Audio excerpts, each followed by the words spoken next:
اللہ اللہ اللہ اللہ۔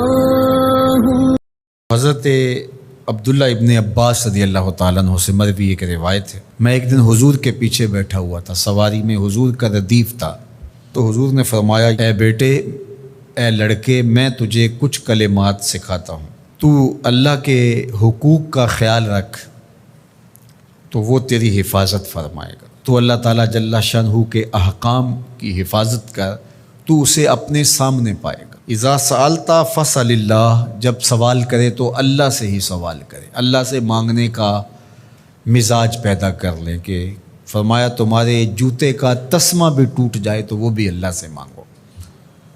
ضرور بازار میں جاؤ دکاندار سے، لیکن حقیقی طلب اللہ سے ہونی چاہیے۔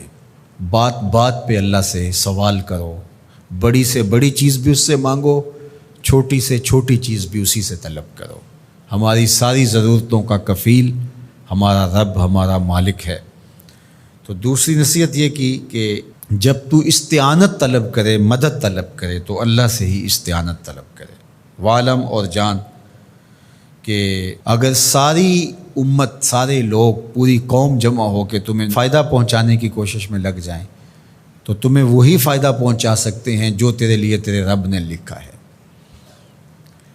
اور فرمایا وَإِنِ اجْتَمَعُوا عَلَىٰ أَن يَضُرُّوكَ بِشَيْءٍ، اور اگر تمہیں نقصان پہنچانے کے درپے ہو جائیں، لَمْ يَضُرُّوكَ إِلَّا بِشَيْءٍ قَدْ كَتَبَهُ اللَّهُ عَلَيْكَ، تو تجھے صرف وہی نقصان پہنچا سکتے ہیں جو اللہ نے تیرے لیے لکھا ہے۔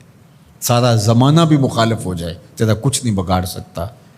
ہاں، تیرے مقدر میں اگر کوئی چیز، کوئی بگاڑ لکھا ہے تو وہ ہوگا، اس کا ذریعہ وہ بن جائیں گے۔ تو اس لیے پھر اسی سے مانگو، اسی سے طلب کرو۔ رفعت الاقلام وجفت الصحف، جو لکھنا تھا اللہ نے لکھ دیا، لکھنے کے بعد قلم اٹھا لیا گیا اور جن صحیفوں پہ لکھا تھا وہ خشک ہو گئے۔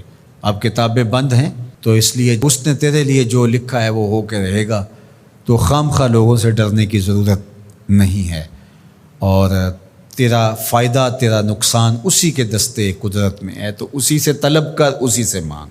اور فرمایا تو اللہ تعالیٰ جل شانہ کو رخاء میں، خوشحالی میں یاد کر، یعرفک فی الشدہ، وہ تجھے مشکل میں پہچانے گا۔ یعنی جو شخص خوشحالی کے دور میں اس کے پاس دولت ہے، صحت ہے، تو اللہ تعالیٰ کو فراموش نہیں کرتا، اللہ اس کی بدحالی کے زمانے میں اس کو فراموش نہیں کرتا۔ وعلم، اور جان، ان النصر مع الصبر، کہ جو مدد ہے وہ صبر کے ساتھ آتی ہے۔ وان الفرج مع الکرب، اور کشادگی جو ہے وہ مشکل کے ساتھ آتی ہے۔ وان مع العسر یسرا، اور سہولت جو ہے وہ مشقت برداشت کرنے کے بعد آتی ہے، تنگی کے بعد فراخی آتی ہے۔ پہلو مشکل پھر تمنا، پہلو کنڈا پھر پل، شاید مگروں پہلو مکھیاں ڈس دیاں ڈنگ والیاں۔ تو یہ سب ہوتا ہے، مشکلات، تکلیفیں، آلام، مصائب، ان سب سے گزر کر کے آسانیاں آتی ہیں۔ خود حضور کی زندگی دیکھ لیجئے، مدنی زندگی، مکی زندگی کے گزرنے کے بعد، طائف کے مراحل کو طے کرنے کے بعد آتی۔